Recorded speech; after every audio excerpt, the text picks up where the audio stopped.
আজকে আমি আলুর তরকারি বানাবো। এই যে আলুটা আমি সিদ্ধ করে নিয়ে নিয়েছি।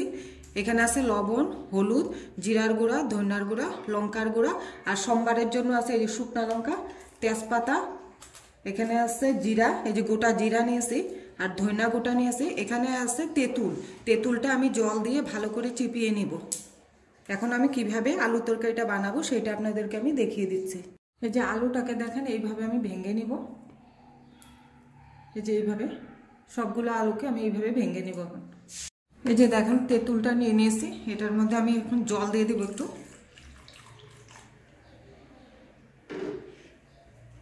জল দিয়ে ভালো করে এখন তেঁতুলটাকে আমি ভালো করে জলের সঙ্গে একটু মিশিয়ে নেব। আর বিচিগুলোও ফেলে দেব, খোসাটাও ফেলে দেব।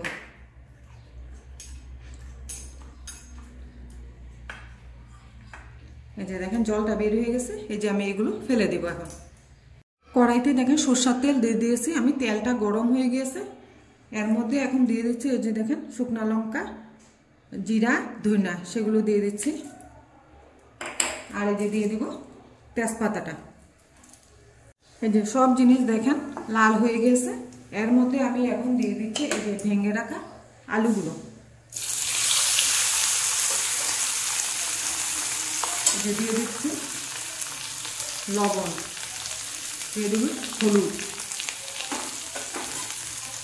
হলুদটা অল্প একটু দিব আমি। এখন আলুটা আমি হালকা করে একটু ভেজে নিব। যে দেখেন আলুটা আমাদের হালকা করে ভাজা হয়ে গেছে।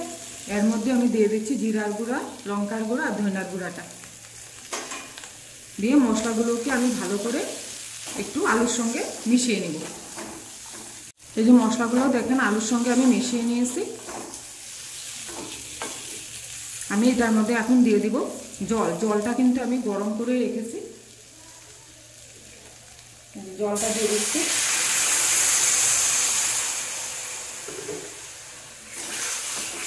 এই যে দেখেন জল দিয়ে দিয়েছি।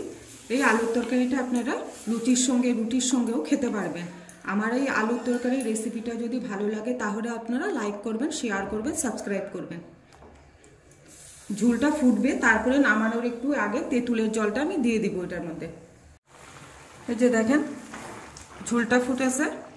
এর মধ্যে আমি এখন দিয়ে দিচ্ছি এই যে তেঁতুলের জলটা।